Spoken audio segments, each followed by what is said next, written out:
And when we get to the scene where Tony is actually fighting Benny, which is decently realistic except that they never do anything but body shots, we hear Alex shouting out advice and coaching Tony from the corner. Not Vince, the trainer, but Alex. I mean, it makes perfect sense to me. Wait, was that sarcasm?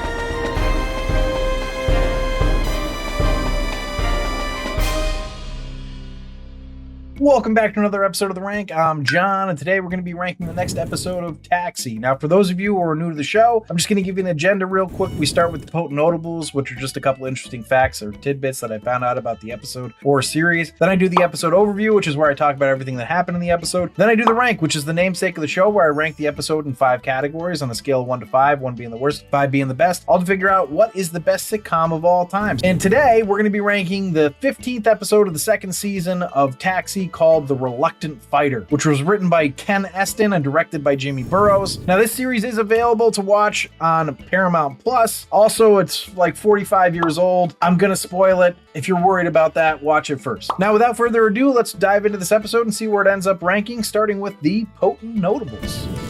Potent notables.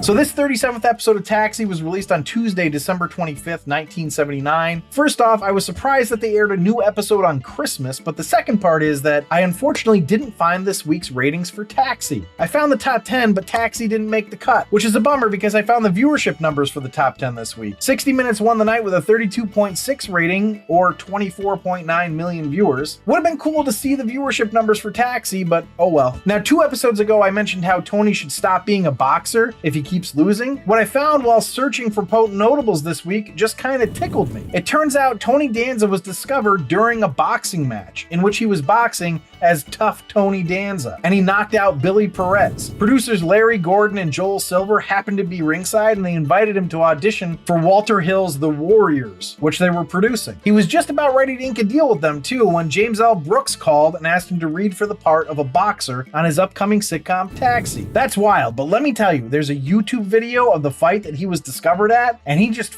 destroys this guy. It's worth checking out if you're interested. And in this episode, Tony's opponent, Benny Foster, was played by Armando Muniz, who was a former professional boxer in real life. Now, Muniz competed for the U.S. Olympic team in 1968 and was a welterweight champion for the NABF. Also, Brian, the young boy in the wheelchair, was played by Tony Danza's real-life son. So, kind of a few potent notables here, but those are all of them, so let's go to the episode overview. All right, so we get another Tony boxing episode. This time, though, we're actually going to see him box. But before we get there, let's talk about how we get into this plot. It's actually right away with some guy named Vince looking for Tony. Why is he looking for him? Because the famous boxing champion Benny Foster is coming out of retirement and he wants to fight Tony as a sort of warm-up fight. Well, hey, this is exciting stuff for Tony. This will be a big shot for him. Things are starting to look up. Even if he loses, he'll gain some notoriety. He also gets to meet a great boxer. And when he does, Foster is blanketed by 2 attractive women, whom Elaine tries to defend and then gives up. And it's not a great moment. It's a little funny. However, when they bring this joke back around, when Foster introduces Tony to the girls, Tony grabs Elaine and is like, "This is my friend." And then Elaine immediately drops her blazer off her shoulder to show off her chest. This joke actually did get me. The other one, not so much. But what could possibly take Tony off this high? Well, he's already feeling like he doesn't want to beat a boxing legend. But then he finds out that Benny decided to come out of retirement to fight for a sick kid, Brian Sims, who comes into the press conference in a wheelchair. You know how the Taxi writers just love to pack as many downers into a comedy as possible. Here we go. Now Tony's having a crisis of conscience, and if anyone watching was wondering what exactly the crisis was, well, we're gonna have some very unsubtle exposition in the way of Louie. Louie explains the conundrum to a T and then talks about how much of a loser Tony is, going so far as to say that betting against Tony has furnished his entire apartment. We even get this not as convoluted an idea as the writers thought it would be, where Louie explains that because Tony is a loser and wants to lose the fight, the only way for him to lose would be to win the fight. How Tony has never hit Louie is beyond me. I mean, we had a good joke earlier in the episode where Alex holds the bag for Tony, as in like a punching bag, and one punch knocks his air out through the bag. Seems like Louie should get a comeuppance. Speaking of Alex, we have to figure out how, in this storyline, we can keep Alex in every scene. Well, the writer's room had a great idea. What if, and hear me out, Alex, the cab driver with no boxing acting experience, gets asked to be in the corner by Tony's manager and trainer. Perfect! And when we get to the scene where Tony is actually fighting Benny, which is decently realistic except that they never do anything but body shots, we hear Alex shouting out advice and coaching Tony from the corner. Not Vince, the trainer, but Alex. I mean, it makes perfect sense to me. Wait, was that sarcasm? Eventually, Tony ends up knocking Benny out, much to Tony's chagrin, all thanks, of course, to Alex's great coaching skills. So we head to the locker room after the fight, and Tony is beside himself. He didn't want to beat him and was feeling even worse about the kid. Alex suggests he meet the kid, that it would do him some good. Then, naturally, we get a squeaky wheelchair joke that was just a chef's kiss of badness. I thought it was funny. The kid shows up next and ends up punching Tony in the face. Now, I think knowing that he was actually Tony Danza's son helped me because I just thought they were adorable acting together. Like, it was so clear the kid was having a ton of fun with him. Eventually, the kid agrees to make Tony his hero after Tony agrees to go to spend time with him and visit him in the hospital. Now, we close the episode with the kid coming into the garage and seeing everybody after, apparently going to his first hockey game, which, by the way, he didn't like because there was too much skating between the fights. I enjoyed that joke, actually. Louis comes into the scene being a complete prick to Tony because Tony won the fight and therefore Louis lost his bet. But the kid has Tony's back and steals Louis's wallet. That was cute, but what made me laugh was that the kid was so excited about it that he started moving his legs around. Now, I don't know if it should count as a laugh tally for the episode because it wasn't an actual joke on the show. And I mean, he's supposed to be in a wheelchair. That was what I thought was funny about him moving his legs around. I don't know. What do you all think? Should I count it as part of the laugh counter? Leave it in the comments. If so, I'll change the rankings on the website. Also, right as the credits are about to roll, we see Tony giving his son a kiss, and I just loved it. So as much as I thought this episode was not that great, I couldn't help but enjoy it because of my knowledge about that actually being Tony's kid in real life. Well, let's see if it helped the rank. A rank.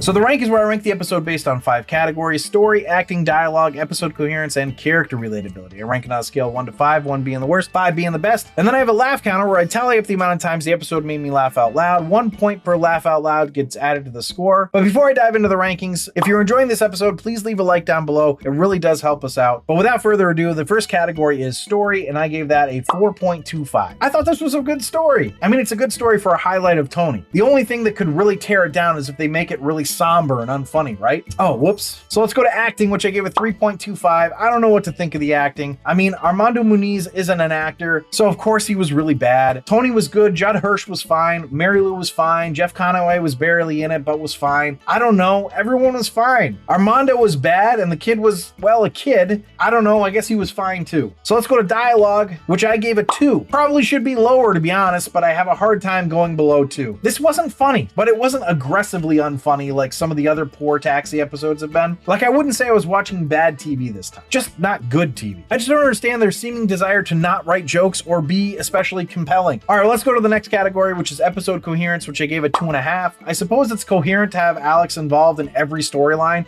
because that's how it's been with the series, but come on. What is he doing in the corner? What is he doing providing advice and coaching? I just couldn't. So let's go to character relatability, which I gave a 3.5. I don't know what Alex is thinking, yelling out advice to a boxer and agreeing to be in the corner. Well, I get agreeing to be in the corner, so I suppose the question is why Vince would offer it to just anyone. Everyone else is decently fine. Tony is definitely relatable, but not fully. I can't imagine a boxer feeling this way, to be honest, so that was sort of hard to sink into. All right, so that gets us through the rankings, and I will say it's kind of low, so it's going to need a really good laugh counter to pull it out of the bottom 3 tiers, and unfortunately, it didn't get that. It got me 8 times. So there you have it, a grand total of 23.5, which makes it a rank it and regret it. As for the series average, it's at a 25.3, which keeps it as mediocre. But these last 2 episodes are not a good sign for the series. Like I said, I did think that the whole Tony and his real life son thing was cute. So it was fun watching for that reason. All right, thanks for listening and or watching. If you'd like to see a list of our episode and series rankings, you can do that on our website at therankpodcast.com. But for those of you who have been watching for a while, please consider subscribing and or following if you haven't already.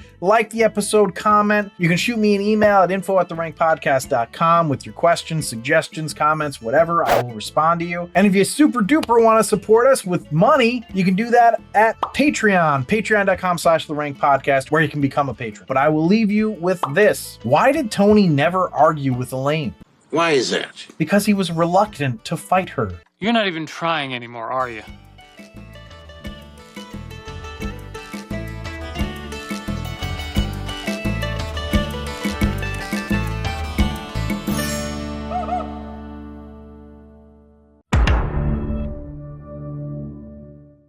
Seems like Luli should get a comeuppance. Who?